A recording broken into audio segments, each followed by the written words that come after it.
सच्चाई देश के सामने है और ये जो लड़ाई है ये राजनीतिक नहीं है, ये कॉन्स्टिट्यूशन की लड़ाई है। कॉन्स्टिट्यूशन को बचाने की लड़ाई है, वन मैन वन वोट की लड़ाई है। इसीलिए हमें साफ प्योर वोटर लिस्ट चाहिए। വോട്ട് ചോരിക്ക് മറുപടി ആവശ്യപ്പെട്ട് തെരഞ്ഞെടുപ്പ് കമ്മീഷൻ ഓഫീസിലേക്ക് ഇന്ത്യ സഖ്യം മാർച്ച്. ഡൽഹിയെ പ്രതിഷേധ കടലാക്കി 300-ലേറെ പ്രതിപക്ഷ എംപിമാർ. മാർച്ച് തടഞ്ഞ പോലീസ്. രാഹുൽ ഗാന്ധിയെയും നേതാക്കളെയും അറസ്റ്റ് ചെയ്തു നീക്കി.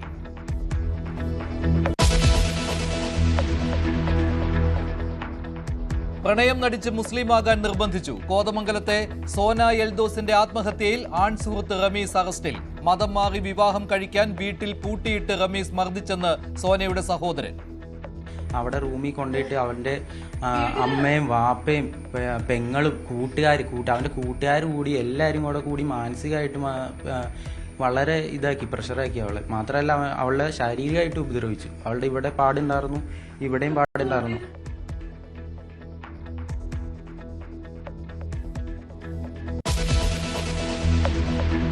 ഒപ്പം പഠിച്ചവരും ഒപ്പം ജോലി ചെയ്തവരും ഒപ്പം പോസ്റ്റ് ഗ്രാജുവേഷൻ ചെയ്തവരും ഒക്കെ ഉള്ളവരാണ്. അവരങ്ങനെ നമ്മളെ ബാക്ക് സ്റ്റാബ് ചെയ്യുമെന്ന് വിചാരിച്ചില്ല. കേസിൽ കുടുക്കാനും മരണത്തിലേക്ക് തള്ളിവിടാനും ശ്രമിച്ചെന്ന ഗുരുതര വെളിപ്പെടുത്തലുമായി ഡോക്ടർ ഹാരിസ്. മുറിയിൽ പരിശോധന നടത്തുന്നത് എന്തിനെന്ന് അറിയിച്ചില്ല. ഡോക്ടർ വിശ്വനാഥനെ സ്ഥിരം DME ആക്കാൻ നീക്കമെന്ന ആരോപണത്തിനിടെ വെളിപ്പെടുത്തൽ. കേരള മോഡൽ തകർക്കാനുള്ള ശ്രമമെന്ന് മുഖ്യമന്ത്രി.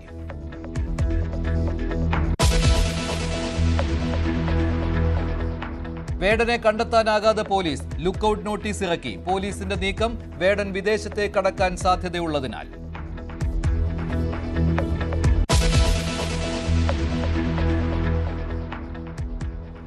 സംവരണത്തിനായി ലത്തീൻ കത്തോലിക്കരായുള്ള ജാതിമാറ്റം സഭയുടെ അറിവോടെയെന്ന ന്യൂസ് 18 വാർത്ത നിഷേധിച്ച് അതിരൂപത വികാരി ജനറൽ. റവന്യൂ വകുപ്പ് നൽകുന്ന ജാതി സർട്ടിഫിക്കറ്റിന് ലത്തീൻ സഭയ്ക്ക് പങ്കില്ലെന്ന് യൂജിൻ പെരേര. ജാതി മാറി സംവരണ ആനുകൂല്യങ്ങൾ നേടുന്നത് അന്വേഷിക്കണമെന്ന ആവശ്യം ശക്തമാകുന്നു.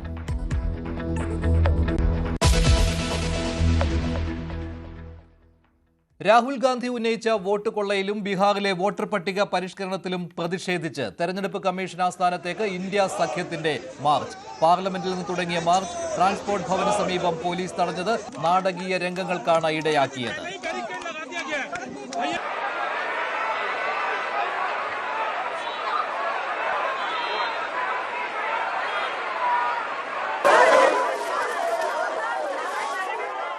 പിരിഞ്ഞു പോകാൻ തയ്യാറാകാതിരുന്ന രാഹുൽ ഗാന്ധി അടക്കമുള്ള എംപിമാരെ അറസ്റ്റ് ചെയ്ത് നീക്കി. കൂടുതൽ വിവരങ്ങളുമായി ന്യൂസ് ഡെസ്കിൽ നിന്ന് കിരൺ ബാബു ചേരുകയാണ്. അതിനു മുൻപ് ഇക്കാര്യത്തിൽ രാഹുൽ ഗാന്ധിയുടെ പ്രതികരണത്തിലേക്ക്.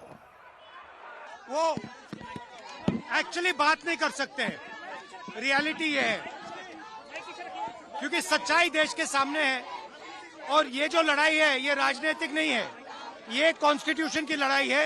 कॉन्स्टिट्यूशन को बचाने की लड़ाई है, वन मैन वन वोट की लड़ाई है। इसीलिए हमें साफ प्योर वोटर लिस्ट चाहिए। अगर कोई सरकार ऑफिस तक पहुंचने नहीं देती तो वो सरकार को क्या डर है मुझे मालूम नहीं है, क्योंकि ये तो पीसफुल डेमोन्स्ट्रेशन है और ये VVIP लोगों का डेमोन्स्ट्रेशन है। इसमें कोई गड़बड़ करने वाले नहीं, इसमें कोई किसी का धक्का मुक्की करने वाले नहीं। तो पीसफुली यहाँ रास्ते पे बैठे, लेकिन वो कम से कम एक हॉल में सब 200-300 मेंबर्स को एक जगह बिठा के वो कह सकते थे, जैसा कि राहुल गांधी जी एक्सप्लेन करे कि बहुत से चीज़ें ये है, कि वैसा ही वो बिठा के पूछ सकते थे और हमको जो बोलना है सारे मेंबर बोलते थे। अब 30 मेंबर को आओ, अब 30 मेंबर किसको भेजना, क्योंकि इसमें अलायंस पार्टीज है सब और हम चूज करना अच्छा नहीं रहता। तो हम चाहते थे कि एक हॉल में बिठाकर वो खुद आकर एक्सप्लेन कर सकते थे, हम भी कुछ बोलना है वो बोल देते थे। सर, क्या आपको लगता है इलेक्शन कमीशन देश की जनता का भरोसा कुछ രാഹുൽ ഗാന്ധി തെളിവ് സഹിതം നൽകിയ വിമർശനങ്ങൾക്കും തെളിവ് സഹിതം ചൂണ്ടിക്കാണിച്ച കാര്യങ്ങൾക്കും തെരഞ്ഞെടുപ്പ് കമ്മീഷൻ മറുപടി നൽകണമെന്നാവശ്യപ്പെട്ടാണ് ഇന്ത്യ സഖ്യത്തിന്റെ മാർച്ച് കേന്ദ്ര തെരഞ്ഞെടുപ്പ് കമ്മീഷൻ ഓഫീസിലേക്ക് ഡൽഹിയിൽ നടന്നത്. നേതാക്കളെ അറസ്റ്റ് ചെയ്ത് നീക്കുകയാണ്. രാഹുൽ ഗാന്ധി ഉൾപ്പെടെയുള്ള MP-മാർ പിരിഞ്ഞു പോകാൻ തയ്യാറാകാതിരുന്നതിനെ തുടർന്നാണ് പോലീസ് അറസ്റ്റ് ചെയ്ത് നീക്കുന്നത്. കൂടുതൽ വിവരങ്ങളുമായി കിരൺ ബാബു ചേരുകയാണ് ന്യൂസ് ഡെസ്കിൽ നിന്ന്. കിരൺ, ഇവിടെ മറ്റൊരു കാര്യം കൂടി ശ്രദ്ധേയമായിട്ടുണ്ടല്ലോ, ഇന്ത്യ സഖ്യത്തിന്റെ യോജിപ്പ്. ഇന്ത്യ സഖ്യത്തെ എല്ലാ നേതാക്കളും പങ്കെടുക്കുകയുണ്ടായി. ഇന്ത്യ സഖ്യത്തിലെ എല്ലാ രാഷ്ട്രീയ പാർട്ടികളുടെയും നേതാക്കൾ പങ്കെടുക്കുകയുണ്ടായി. 300-ൽ പരം MP-മാരെ, ലോക്സഭയിലെയും രാജ്യസഭയിലെയും MP-മാരെ ഒരുമിച്ച് അണിനിരത്താൻ കഴിഞ്ഞു എന്നുള്ളത് രാഹുൽ ഗാന്ധി ഉന്നയിച്ച ഈ വിഷയത്തിന്റെ ഗൗരവം കൂട്ടുന്നതാണല്ലോ. അതിനേക്കാളൊക്കെ അപ്പുറത്തേക്ക് വേണമെങ്കിൽ നമുക്ക് പറയാം, 2014-ൽ NDA സർക്കാർ അധികാരത്തിൽ വന്ന ശേഷം പ്രതിപക്ഷ നിരയെ ഇങ്ങനെ യോജിച്ച ഒരു സമരത്തിലേക്ക് അണിനിരത്താൻ കഴിഞ്ഞത് ഇത് ആദ്യമാണ് എന്ന് പറയാം. 21 പാർട്ടികളിലെ 300-ലധികം MP-മാരാണ് ഇന്ന് ഈ സമരത്തിൽ പങ്കാളികളായത്. ഇന്ത്യ സഖ്യത്തിൽ നിന്ന് വിട്ടുപോയ പാർട്ടികളും ഇന്ത്യ സഖ്യത്തിന്റെ ഭാഗമല്ലാത്ത പാർട്ടികളും അടക്കം ഈ സമരത്തിൽ പങ്കാളികളായി. ആം ആദ്മി പാർട്ടിയൊക്കെ ഔദ്യോഗികമായി തന്നെ പ്രഖ്യാപിച്ച് ഇന്ത്യ സഖ്യത്തിൽ നിന്ന് വിട്ടുപോയവരാണ്. തൃണമൂൽ കോൺഗ്രസ് ഒക്കെ ഇന്ത്യ സഖ്യവുമായി ചേർന്ന് നിൽക്കുന്ന വിട്ടുപോയോ എന്നതൊക്കെ പറയാതെ വിയോജിപ്പുകൾ പ്രകടിപ്പിച്ച് പല ഘട്ടത്തിലും നിന്നവിട്ടുള്ള പാർട്ടികളാണ്. അവരടക്കം എല്ലാ പ്രതിപക്ഷ പാർട്ടികളും യോജിച്ച് ഒരു സമരത്തിൽ പങ്കെടുത്തു എന്നുള്ളതാണ് ഈ സമരത്തെ സംബന്ധിച്ച ഏറ്റവും പ്രധാനപ്പെട്ട പ്രത്യേകത. അത് 300-ലധികം MP-മാരെ അണിനിരത്തിക്കൊണ്ട് NDA സർക്കാർ അധികാരത്തിൽ വന്ന ശേഷം 1-ാം NDA സർക്കാരിലോ 2-ാം NDA സർക്കാരിലോ 3-ാം NDA സർക്കാരിലോ ഇങ്ങനെ ഒരു സമരം നടത്താൻ പ്രതിപക്ഷ നിരക്ക് കഴിഞ്ഞിട്ടില്ല. അതിന് സാധ്യമായിരിക്കുന്നു എന്നതാണ് ഏറ്റവും പ്രധാനം. ഇതിന് പ്രധാനപ്പെട്ട ഒരു കാരണം, പല തെരഞ്ഞെടുപ്പുകളിലും പ്രതിപക്ഷ പാർട്ടികൾ വിജയിക്കും എന്ന് കരുതിയിരുന്ന പല നിർണായക തെരഞ്ഞെടുപ്പുകളിലും പ്രതിപക്ഷ പാർട്ടികൾക്ക് അപ്രതീക്ഷിതമായ പരാജയവും തിരിച്ചടി ഉണ്ടായിട്ടുണ്ട്. അപ്പോഴൊക്കെ അവർ ഇങ്ങനെയുള്ള സംശയങ്ങൾ ഉന്നയിച്ചിരുന്നു. ഈ വോട്ടർ പട്ടികയിൽ ക്രമക്കേട് ഉണ്ടോ എന്നുള്ള സംശയങ്ങൾ ഉന്നയിച്ചിരുന്നു. പക്ഷേ അതൊന്നും ഒരു ഏകീകൃതമായ സമരത്തിന്റെ രൂപത്തിലേക്കോ അല്ലെങ്കിൽ തെളിവിന്റെ അഭാവത്തിലോ അത് ഒരു വലിയ ഒരു പ്രതിഷേധമായോ ഉയർന്നിരുന്നില്ല. അതിനാണ് ഇപ്പോൾ അങ്ങനെ തെളിവുകൾ നിരത്തിക്കൊണ്ട് രാഹുൽ ഗാന്ധി ഈ പ്രതിപക്ഷ പാർട്ടികൾക്ക് യോജിക്കാവുന്ന ഒരു പ്ലാറ്റ്ഫോം അല്ലെങ്കിൽ യോജിക്കാവുന്ന ഒരു വിഷയം മുന്നോട്ട് വെച്ചിരിക്കുന്നത്. സാധാരണഗതിയിൽ ഉന്നയിക്കുന്ന രാഷ്ട്രീയ വിഷയങ്ങൾക്കപ്പുറത്തേക്ക് ഒരു ജനാധിപത്യ രാജ്യത്ത് ജനാധിപത്യം നിലനിൽക്കണമെങ്കിൽ അടിസ്ഥാനപരമായി വോട്ടർ പട്ടിക ക്ലീൻ ആയിരിക്കണം. ഒരു പൗരന് ഒരു വോട്ട് എന്നുള്ളതാണ് മാനദണ്ഡം. ഒരു പൗരന് ഒന്നിലേറെ വോട്ട് വരികയോ ഒന്നിലേറെ വോട്ട് ചെയ്യുകയോ ചെയ്താൽ അത് ജനാധിപത്യത്തിലെ അട്ടിമറിക്കുന്നതിന് തുല്യമാണ്. അത്തരമൊരു ആവശ്യം പരിശോധിക്കാൻ വേണ്ടിയാണ് ഡിജിറ്റൽ വോട്ടർ പട്ടിക വേണം എന്നുള്ള ആവശ്യം ഉന്നയിക്കുന്നത്. പല തെരഞ്ഞെടുപ്പുകളിലും ഇത്തരം ക്രമക്കേടുകൾ നടന്നിട്ടുണ്ട് എന്നുള്ളത് കൊണ്ട് ഈ പ്രാദേശിക പാർട്ടികൾക്കെല്ലാം ഈ പ്രതിപക്ഷ പാർട്ടികൾക്കെല്ലാം തന്നെ അവരുടെ പ്രദേശങ്ങളിൽ പലതവണ നഷ്ടമുണ്ടായിട്ടുണ്ട്. ഇങ്ങനെയാണ് വോട്ടർ പട്ടികയെങ്കിൽ ഭാവിയിലും നഷ്ടമുണ്ടാവാൻ സാധ്യതയുണ്ട് എന്ന് അവർ കണക്കാക്കുന്നു. അതുകൊണ്ട് തന്നെ ഈ പാർട്ടികളിലൊക്കെ നിലനിൽപ്പിന്റെ പ്രശ്നം കൂടിയാണ് ഇതിൽ ഒരു ക്ലീൻ വോട്ടർ പട്ടിക എന്നുള്ളത്. അത്തരം രാഷ്ട്രീയ കാരണങ്ങൾ കൊണ്ടുകൂടിയാണ് ഈ പാർട്ടികളെല്ലാം യോജിച്ചു നിന്ന് ഇത്തരം ഒരു സമരത്തിന് തയ്യാറായിരിക്കുന്നത്. ശരി, കിരൺ ബാബുവാണ് വിവരങ്ങൾ നൽകിയത്. എന്തായാലും ഇന്ത്യ സഖ്യത്തെ യോജിപ്പിക്കുന്ന ഒന്നുകൂടിയായി രാഹുൽ ഗാന്ധിയുടെ നേതൃത്വത്തിൽ നടന്ന തെരഞ്ഞെടുപ്പ് കമ്മീഷൻ ഓഫീസിലേക്കുള്ള ഈ മാർച്ച്. മറ്റൊരു വാർത്തയിലേക്ക്. കോതമംഗലത്ത് 23-കാരി സോന എൽദോസിന്റെ ആത്മഹത്യയിൽ യുവാവിനും വീട്ടുകാർക്കുമെതിരെ ഗുരുതര ആരോപണവുമായി പെൺകുട്ടിയുടെ കുടുംബം. പറവൂർ സ്വദേശി റബീസും കുടുംബവും വിവാഹത്തിനായി മതം മാറണമെന്ന് നിർബന്ധിച്ചുവെന്നാണ് പരാതി വന്നിരിക്കുന്നത്. റമീസ് മകളെ ക്രൂരമായി ഉപദ്രവിച്ചിരുന്നുവെന്നാണ് സോനയുടെ പിതാവ് ക്രൂരമായി ഉപദ്രവിച്ചിരുന്നുവെന്നാണ് കുടുംബം പറയുന്നത്. ഇക്കാര്യങ്ങളെല്ലാം സുഹൃത്തായ ജോൺസിയെ മകൾ അറിയിച്ചിരുന്നതായി സോനയുടെ അമ്മ ന്യൂസ് 18നോട് പറഞ്ഞു. സോനയുടെ അമ്മയുടെ പ്രതികരണത്തിലേക്ക്, ഒപ്പം സോനയുടെ സഹോദരനും ഇക്കാര്യം പറഞ്ഞിരുന്നു. സഹോദരന്റെ പ്രതികരണം കൂടി. മാറണം തന്നെ പറഞ്ഞ് നിർബന്ധിച്ച് എന്റെ മോള് ടോർച്ചർ ചെയ്തുകൊണ്ടാണ് അവള് മരിച്ചത്. അവരുടെ വീട്ടിൽ അടച്ചിട്ടിട്ട് പൊന്നാനിക്കൂടെ ഒരു കാർ വിളിച്ചിട്ട് ഇവന് വിശ്വസിച്ചിട്ടല്ലേ എന്റെ മോള് ഇറങ്ങിപ്പോടാ. സ്നേഹമല്ലോ, ഒത്തിരി കൊല്ലായി സ്നേഹമായിരുന്നു. അപ്പൊ അവള് മരിക്കൂന്ന് ഞാൻ വിചാരിച്ചിട്ടില്ല. വേണം എന്റെ മോള് മരിക്കൂന്ന് ഞാൻ എനിക്കറിയില്ല. എന്റെ അവിടെ റൂമിൽ കൊണ്ടുപോയിട്ട് അവൻ്റെ അമ്മയും വാപ്പയും പെങ്ങളും അവൻ്റെ കൂട്ടുകാർ കൂടി എല്ലാവരും കൂടി മാനസികമായിട്ട് വളരെ പ്രഷറാക്കി അവളെ. മാത്രമല്ല അവളെ ശാരീരികമായിട്ട് ഉപദ്രവിച്ചു. അവളുടെ ഇവിടെ പാടുണ്ടായിരുന്നു, ഇവിടെയും പാടുണ്ടായിരുന്നു. അവളെന്നിട്ട് റൂമിൽ നിന്ന് തുറന്നു വിട്ടത് എൻ്റെ പേര് പറഞ്ഞ. അവളുടെ കയ്യിൽ ഫോണുണ്ടായിരുന്നു. എന്നിട്ട് ഈ കൂട്ടുകാരീനെ വിളിച്ചു. ഈ കൂട്ടുകാരി പറയുമ്പോൾ ഇതൊക്കെ അറിയണേ, ഞാൻ എൻ്റെ ഞാനേനെ വിളിച്ച് പറയും. അപ്പം അതിനു മുമ്പ് തന്നെ എന്നെ തുറന്നു വിടാൻ പറയാൻ പറഞ്ഞു. അതാണ് ഉണ്ടായത്.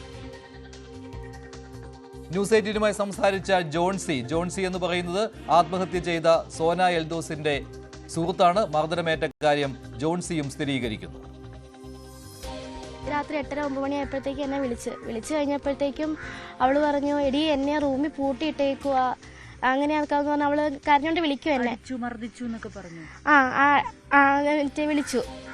എന്നിട്ടാണെങ്കിൽ ഞങ്ങളില്ല മൂവാറ്റോട് വെച്ച് കാണാൻ തുടങ്ങിയപ്പോഴത്തേക്ക് അവളുടെ മുഖത്ത് പാടുണ്ടായിരുന്നു, ചുമന്ന് കിടക്കും, തടിച്ചൊക്കെ ഇരിക്കുന്നത്. അപ്പോൾ ഞാൻ ചോദിച്ചു, നിന്റെ മുഖത്ത് എന്ത് പറ്റിയെന്ന് ഞാൻ ചോദിച്ചായിരുന്നു. അപ്പോൾ അവൾ പറഞ്ഞു, റേമി അടിച്ചതാ എന്ന് പറഞ്ഞു. അവൾ എന്നിട്ട് അടിച്ചെന്ന് ചോദിച്ചാൽ അപ്പോഴത്തേക്ക് അവൾ ചേട്ടാ നീ എന്തിനാ അവളെ അടിച്ചേ എന്ന് ചോദിച്ചപ്പോഴത്തേക്ക് അവൾ മൈൻഡൊന്നും ചെയ്യുന്നില്ല.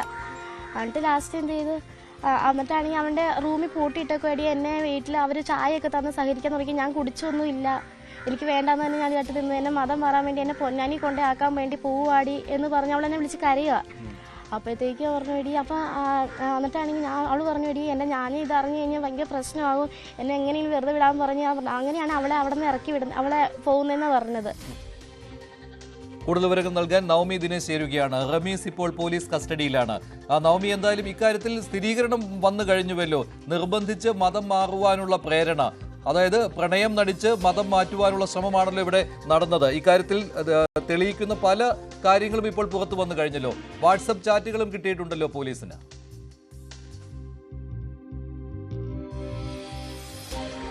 അതെ മഞ്ജുഷ, ഈ റമീസ് സോനയെ നിർബന്ധിച്ച് മതം മാറ്റി വിവാഹം ചെയ്യാനാണ് തീരുമാനിച്ചതെന്നതിന്റെ തെളിവുകൾ, ഇവരുടെ വാട്സപ്പ് ചാറ്റുകൾ, ഒപ്പം കുടുംബം ഇത് സ്ഥിരീകരിക്കുന്ന മൊഴി, ഇവരുടെ രണ്ടുപേരുടെ സുഹൃത്തായ ജോൺ സീവർ 3 പേരും ഇക്കാര്യങ്ങൾ സ്ഥിരീകരിക്കുന്നുണ്ട്. ഇതെല്ലാം പോലീസിന് തെളിവായി കിട്ടിയിട്ടുണ്ട്.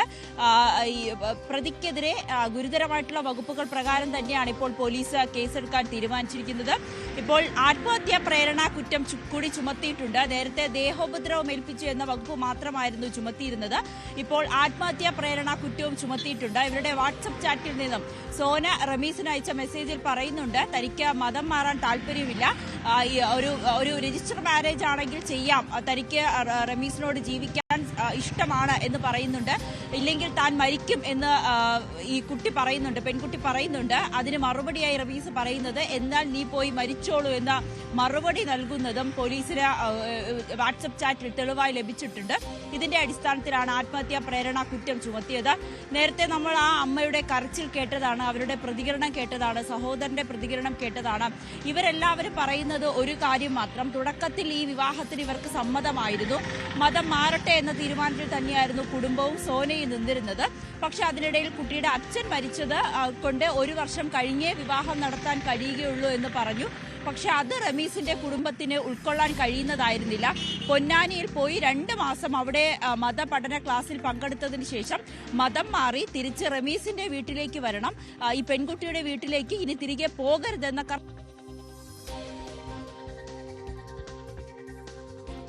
കോതമംഗലത്താണ് ഈ സംഭവം. പ്രണയം നടിച്ച് മതം മാറ്റുവാൻ മുസ്ലിമാകാൻ പ്രേരിപ്പിച്ചു എന്നുള്ളതാണ്. ഇതേ തുടർന്നാണ് സോന എൽദോസ്, കോതമംഗലം സ്വദേശിയാണ് സോന എൽദോസ് ആത്മഹത്യ ചെയ്തത്. ഇക്കാര്യത്തിൽ സോന എൽദോസിന്റെ ആത്മഹത്യാ കുറിപ്പ് കണ്ടെത്തിയിട്ടുണ്ട്. ഒപ്പം സോന എൽദോസിന്റെ സഹോദരനും സോനയുടെ മാതാവും ഇക്കാര്യം സ്ഥിരീകരിച്ചിട്ടുണ്ട്. രജിസ്റ്റർ വിവാഹത്തിനാണെന്ന് പറഞ്ഞു കൂട്ടിക്കൊണ്ടുപോയി റമീസിന്റെ വീട്ടിൽ പൂട്ടിയിട്ട് ഉപദ്രവിച്ചിരുന്നു എന്നുള്ള കാര്യം ഇപ്പോൾ പുറത്തു വന്നു കഴിഞ്ഞു. റമീസ് ഇപ്പോൾ പോലീസിന്റെ കസ്റ്റഡിയിലാണ് ഉള്ളത്.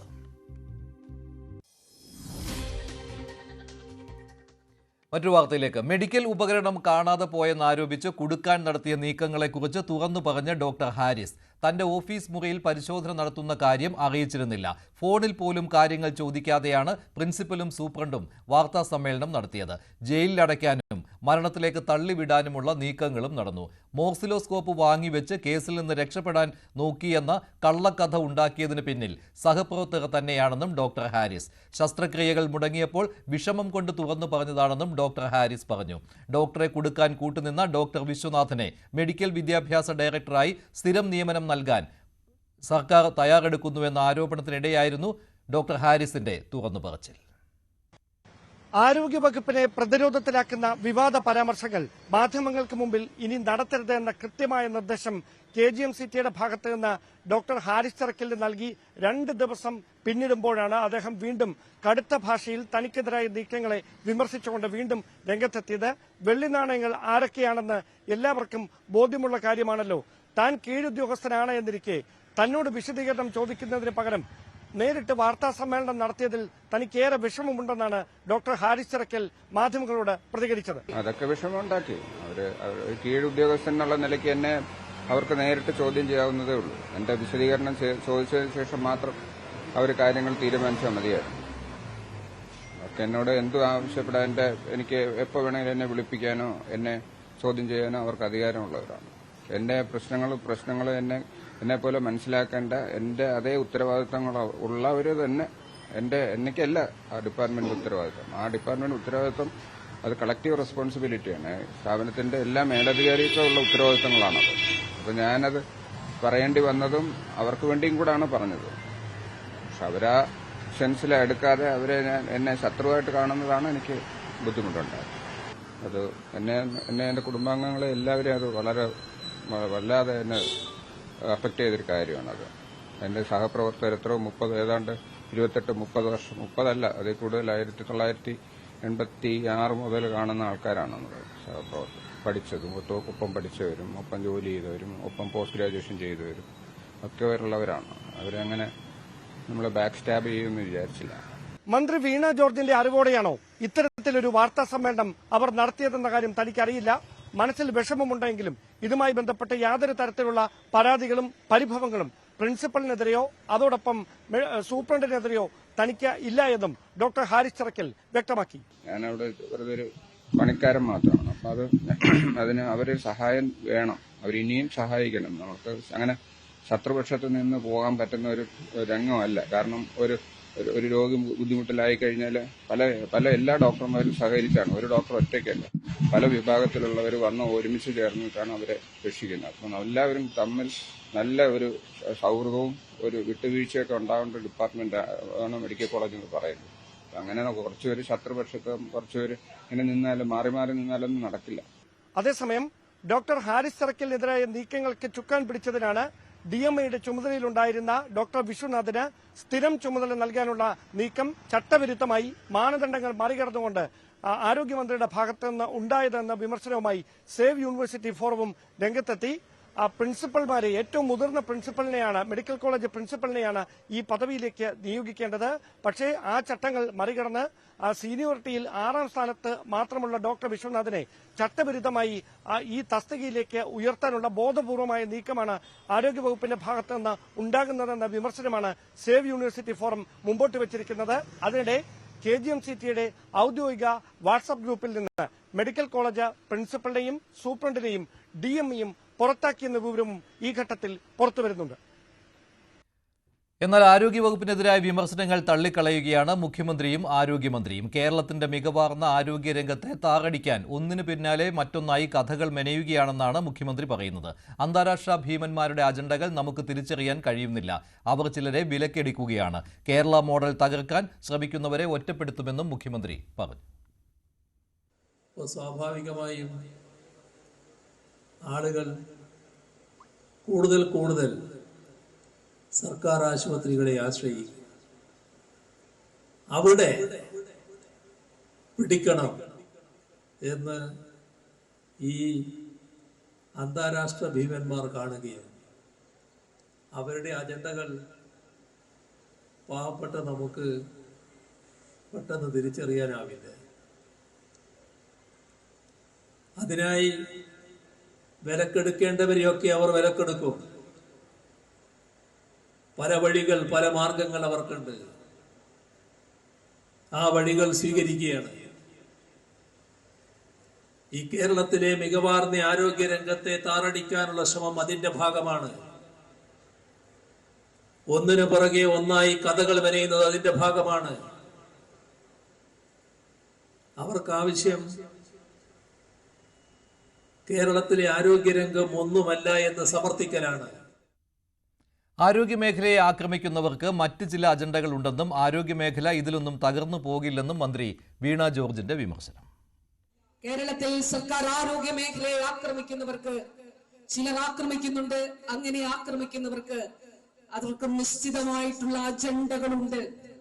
ആസൂത്രിതമായിട്ടുള്ള അങ്ങനെയുള്ള ആക്രമണങ്ങൾക്ക് മുന്നിൽ കേരളത്തിന്റെ ആരോഗ്യമേഖല തകർന്നു പോകില്ല. സംവരണ ആനുകൂല്യങ്ങൾ നേടിയെടുക്കാനായി നടക്കുന്ന ജാതി മാറ്റ തട്ടിപ്പിൽ സർക്കാർ അന്വേഷണം നടത്തണമെന്ന ആവശ്യം ശക്തമാവുകയാണ്. സർക്കാർ ജോലിയും വിദ്യാഭ്യാസ ആനുകൂല്യങ്ങളുമൊക്കെ വ്യാജ സർട്ടിഫിക്കറ്റ് ഉപയോഗിച്ച് നേടിയെടുത്തവരെ നിയമത്തിന് മുന്നിൽ കൊണ്ടുവരണമെന്നാണ് ആവശ്യം. നിയമത്തിലെ പഴുതുകൾ ദുരുപയോഗം ചെയ്ത് നിരവധി പേർ ലത്തീൻ കത്തോലിക്ക സർട്ടിഫിക്കറ്റ് നേടിയെടുക്കുന്നത് ന്യൂസ് 18 തെളിവുകൾ സഹിതം ഇന്നലെ പുറത്തു കൊണ്ടുവന്നിരുന്നു.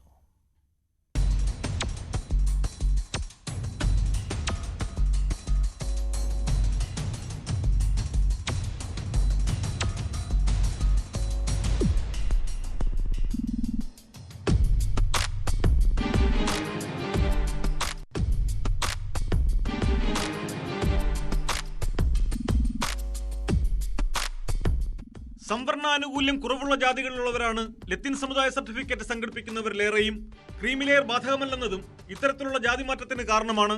നാടാർ, ഈഴവ, പരിവർത്തിത ക്രൈസ്തവർ, SIUC, RC തുടങ്ങിയ വിഭാഗങ്ങളിലുള്ളവരൊക്കെ ലത്തീൻ വിഭാഗത്തിലേക്ക് മാറിയിട്ടുള്ളതായി ന്യൂസ് 18 അന്വേഷണത്തിൽ കണ്ടെത്തിയിരുന്നു.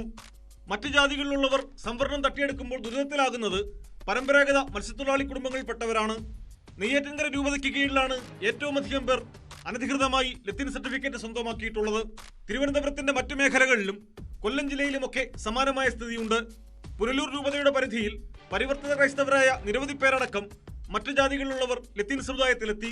ബിഷപ്പ് ഹൗസിൽ നിന്ന് നൽകുന്ന സർട്ടിഫിക്കറ്റ് റവന്യൂ അധികൃതർക്ക് ജാതി സർട്ടിഫിക്കറ്റ് നൽകുന്നതിന് സഹായരേഖയായി പരിഗണിക്കാമെന്ന സർക്കാർ ഉത്തരവാണ് വ്യാപകമായി ദുരുപയോഗം ചെയ്യപ്പെടുന്നത്.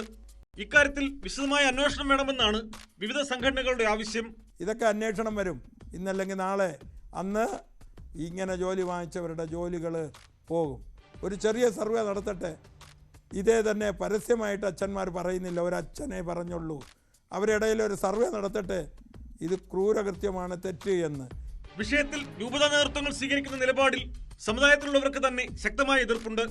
കേരള നിയമസഭ ഒരു ചോദ്യം ചോദിക്കുകയായിരുന്നു. അത് പ്രത്യേകിച്ച് ക്രിത്താട്സ് വഴിയാണ് അവർ ചോദിച്ചത്. അതിൽ ചോദിച്ച ചോദ്യം ഇതായിരുന്നു, ആരാണ് ലത്തീൻ കത്തോലിക്കർ? അപ്പോൾ ലത്തീൻ കത്തോലിക്കർ എന്ന ചോദ്യം അവർ കൊടുത്ത മറുപടി വളരെ കൃത്യമാണ്. 1947 മുമ്പ് പരമ്പരാഗത മത്സ്യബന്ധനത്തിൽ ഏർപ്പെട്ടിരുന്ന വിഭാഗത്തിൽ നിന്നും മതപരിവർത്തനം നടത്തിയവരും അവരുടെ പിൻതലമുറക്കാരുമാണ് ലത്തീൻ കത്തോലിക്കറായി അറിയപ്പെടുന്നത്. അതിൽ വളരെ കൃത്യമായി സ്പഷ്ടമായി പറഞ്ഞിട്ടുള്ളതാണ് മത്സ്യബന്ധനത്തിൽ ഏർപ്പെട്ടിരുന്ന വിഭാഗത്തിൽ നിന്നും. സഭാവിശ്വാസികൾക്ക് ആനുകൂല്യങ്ങൾ ലഭിക്കാനായി നിയമപരമായാണ് സർട്ടിഫിക്കറ്റ് നൽകുന്നതെന്നാണ് രൂപതയുമായി ബന്ധപ്പെട്ടവരുടെ വാദം. കേരളത്തിലെ മത്സ്യത്തൊഴിലാളി മേഖലയിൽ ജോലി ചെയ്യുന്ന അല്ലെങ്കിൽ ആ വിഭാഗത്തിലുള്ളവർ മാത്രമല്ല നിലവിലെ സാഹചര്യങ്ങൾ പ്രകാരം ലാറ്റിൻ കാത്തലിക്കായിട്ടുള്ളത്. എല്ലാ ആളുകളും പല വിഭാഗങ്ങളിൽ വന്നവരുണ്ട്. ആ വന്നവരിൽപ്പെട്ട ആളുകളെ ഏകോപിപ്പിച്ച് ലാറ്റിൻ കാത്തലിക് എന്ന സർട്ടിഫിക്കറ്റ് കൊടുക്കണമെന്നാണ് ജിയോയിലുള്ളത്. ആ ജിയോ ആരും ഇതുവരെ ചലഞ്ച് ചെയ്തിട്ടില്ലല്ലോ. ഇപ്പോഴല്ലേ ഇത്തരം ചർച്ച വന്നത്. അർഹതപ്പെട്ടവർക്ക് സംവരണാനുകൂല്യം ലഭിക്കാനായി സാക്ഷ്യപത്രം നൽകുന്നതിൽ തെറ്റില്ല. എന്നാൽ അർഹതയില്ലാത്തവർക്ക് സർട്ടിഫിക്കറ്റ് നൽകുമ്പോൾ അത് ജാതിമാറ്റത്തിനും ചിലപ്പോഴൊക്കെ മതം മാറ്റത്തിനും വരെ വഴിയൊരുക്കുന്നുണ്ടെന്ന യാഥാർത്ഥ്യം ബന്ധപ്പെട്ടവർ കാണാതിരുന്നുകൂടാ. Pradeep C Niraman, news 18, Thiruvananthapuram. സംവരണം നേടിയെടുക്കാനായുള്ള ജാതി മാറ്റ തട്ടിപ്പ് നിഷേധിക്കുകയാണ് ലത്തീൻ അതിരൂപത വികാരി ജനറൽ ഫാദർ യൂജിൻ പെരേര. സഭയല്ല സർട്ടിഫിക്കറ്റ് നൽകേണ്ടത്, റവന്യൂ ഉദ്യോഗസ്ഥരെന്നാണ് വിശദീകരണം. സർട്ടിഫിക്കറ്റിൽ കൃത്യത ഉറപ്പാക്കേണ്ടതും നടപടിയെടുക്കേണ്ടതും റവന്യൂ ഉദ്യോഗസ്ഥരാണ്. വർഷങ്ങൾക്ക് മുൻപ് ഇത്തരം പരാതി വന്നിരുന്നുവെങ്കിലും ഇപ്പോൾ ആ രീതിയിലുള്ള ഒരു പരാതിയും ശ്രദ്ധയിൽപ്പെട്ടിട്ടില്ലെന്നും ഫാദർ യൂജിൻ പെരേര പറഞ്ഞു. ഉത്തരവിൽ പറഞ്ഞിരിക്കുന്നത് റവന്യൂ ഉദ്യോഗസ്ഥര് ബിഷപ്പുമാർ സഭയിൽ നിന്ന് കൊടുക്കുന്ന സർട്ടിഫിക്കറ്റ് പരിശോധിച്ച് അതിന്റെ വസ്തുത എന്താണെന്ന് മനസ്സിലാക്കിയിട്ട് വേണം സർട്ടിഫിക്കറ്റ് കൊടുക്കാൻ. അല്ലാതെ സഭയല്ല സർട്ടിഫിക്കറ്റ്, റവന്യൂ ഉദ്യോഗസ്ഥരാണ് സർട്ടിഫിക്കറ്റ് കൊടുക്കുന്നത്. ആ റവന്യൂ ഉദ്യോഗസ്ഥർ കൊടുക്കുന്ന സർട്ടിഫിക്കറ്റ് വസ്തുതയാണോ എന്ന് പരിശോധിക്കേണ്ട ഉത്തരവാദിത്വം റവന്യൂ ഉദ്യോഗസ്ഥർക്കാണ്. അതിനകത്ത് എനിക്ക് തോന്നുന്നു വളരെ സ്ട്രേ ആയിട്ടുള്ള ചില ഇൻസിഡൻസ് നേരത്തെ വർഷങ്ങൾക്ക് മുമ്പ് റിപ്പോർട്ട് ചെയ്യപ്പെട്ടിട്ടുണ്ട്. ഈ അടുത്ത കാലത്ത് ഒരു കേസും അതുപോലെ റിപ്പോർട്ട് ചെയ്ത് കണ്ടിട്ടില്ല. വിവാദ സർക്കുലറുമായി ഗവർണർ. ഓഗസ്റ്റ് 14 വിഭജന ഭീതി ദിനം ആചരിക്കാൻ VC-മാർക്ക് നിർദ്ദേശം നൽകി. വിഷയത്തിൽ സെമിനാറുകൾ സംഘടിപ്പിക്കാനും വിഭജനത്തിന്റെ ഭീകരത തുറന്നു കാട്ടുന്ന നാടകങ്ങൾ സംഘടിപ്പിക്കാനുമാണ് നിർദ്ദേശം നൽകിയത്. സർവകലാശാലകളോട് ഇതിനായുള്ള ആക്ഷൻ പ്ലാൻ നൽകാൻ ചാൻസലർ കൂടിയായ ഗവർണർ നിർദ്ദേശം നൽകി. അതേസമയം സർക്കുലറിനെ എതിർത്ത് സർക്കാരും പ്രതിപക്ഷവും രംഗത്തെത്തിയിട്ടുണ്ട്. ഗവർണറുടെ നിർദ്ദേശം കേട്ടുകേൾവിയില്ലാത്തതാണെന്നും ഏതെങ്കിലും ദിനം ആചരിക്കാൻ നിർദ്ദേശിക്കാൻ ഗവർണർക്ക് അധികാരമില്ലെന്നും മന്ത്രി വി ശിവൻകുട്ടി പ്രതികരിച്ചു. ഈ വിഷയത്തിൽ ഗവർണറെ പ്രതിഷേധം അറിയിക്കാൻ മുഖ്യമന്ത്രി തയ്യാറാകണമെന്ന് പ്രതിപക്ഷ നേതാവ് VD സതീശനും ആവശ്യപ്പെട്ടിട്ടുണ്ട്. ഓഗസ്റ്റ് 14 വിഭജന ഭീതി ദിനം ആചരിക്കാനുള്ള ഗവർണറുടെ നിർദ്ദേശത്തിനെതിരെ മന്ത്രി വി ശിവൻകുട്ടി വിഭജന ഭീതി ദിനമെന്ന് ആദ്യമായി കേൾക്കുകയാണെന്ന് മന്ത്രി പറഞ്ഞു. ധർമ്മസ്ഥല കൂട്ടക്കൊലപാതക കേസിൽ നിർണായക നീക്കങ്ങളുമായി പ്രത്യേക അന്വേഷണ സംഘം. എവിടെയൊക്കെ തുടർ പരിശോധന നടത്തണം എന്നതടക്കമുള്ള കാര്യങ്ങൾ ചർച്ച ചെയ്യാൻ ബെൽത്തങ്ങാടി ഓഫീസിൽ ചർച്ച തുടരുകയാണ്. 13ാം പോയിന്റിലെ തെരച്ചിലിനെക്കുറിച്ചുള്ള തീരുമാനം യോഗത്തിൽ ഉണ്ടായേക്കും. കൂടുതൽ മൃതദേഹങ്ങൾ മറവ് ചെയ്തിട്ടുണ്ടെന്ന് സാക്ഷിമൊഴി നൽകിയ ഇടം കൂടിയാണ് 13ാമത്തെ പോയിന്റ്.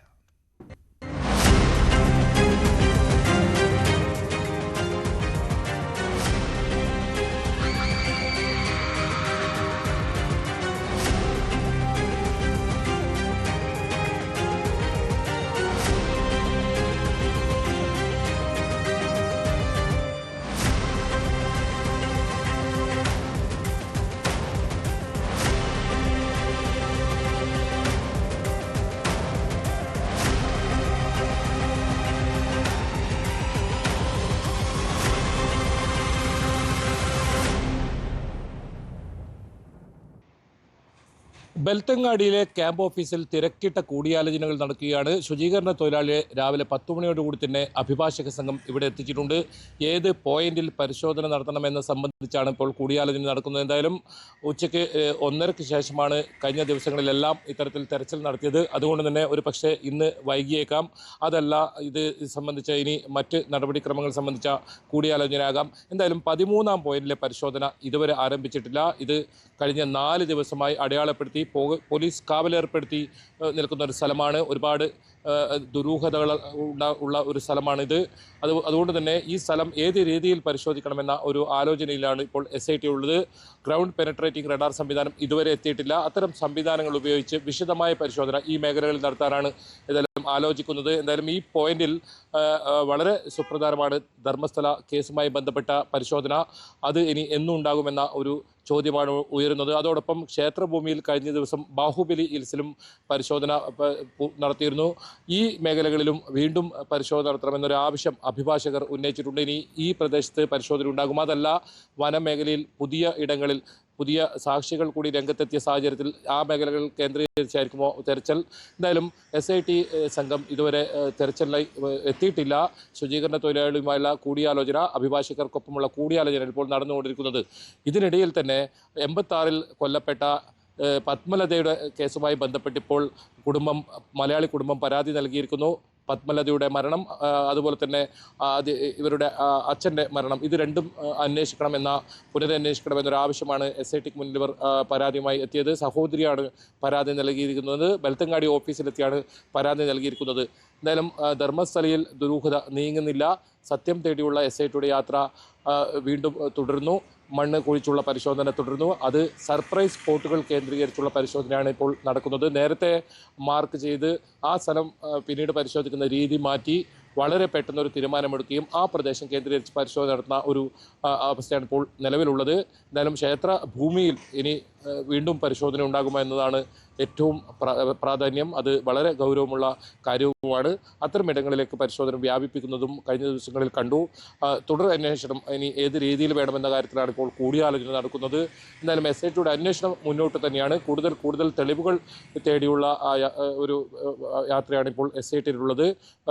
അതുപോലെ തന്നെ ധർമ്മസ്ഥലയിലും പരിസര പ്രദേശങ്ങളിലും പോലീസ് സുരക്ഷയും ശക്തമാക്കിയിട്ടുണ്ട്. കാരണം ഈ ധർമ്മസ്ഥല ക്ഷേത്ര ഭൂമിയിൽ പരിശോധന നടത്തിയതോടുകൂടി ഏതെങ്കിലും തരത്തിൽ ഒരു പ്രതിഷേധമുയരാൻ സാധ്യതയുണ്ടെന്ന ഇന്റലിജൻസ് റിപ്പോർട്ടിനെ തുടർന്നാണ് ഇത്തരത്തിലുള്ള നടപടിയുമായി SIT മുന്നിൽ വന്നിട്ടുള്ളത്.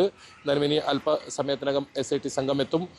സർപ്രൈസ് സ്പോട്ടുകൾ കേന്ദ്രീകരിച്ചുള്ള അന്വേഷണം തന്നെയാണ് SIT നടത്തുന്നത്. പുതിയ തെളിവുകൾ, ഒപ്പം ഈ 13-ാം പോയിന്റിലെ പരിശോധന ഇനി എന്നുണ്ടാകും എന്നതും വളരെ ആകാംക്ഷയുള്ള കാര്യമാണ്. ഫോറൻസിക് പരിശോധനാ ഫലവും ഈ ആഴ്ച തന്നെ ഉണ്ടായേക്കാം. KV Baiju, news 18, Dharmasthala.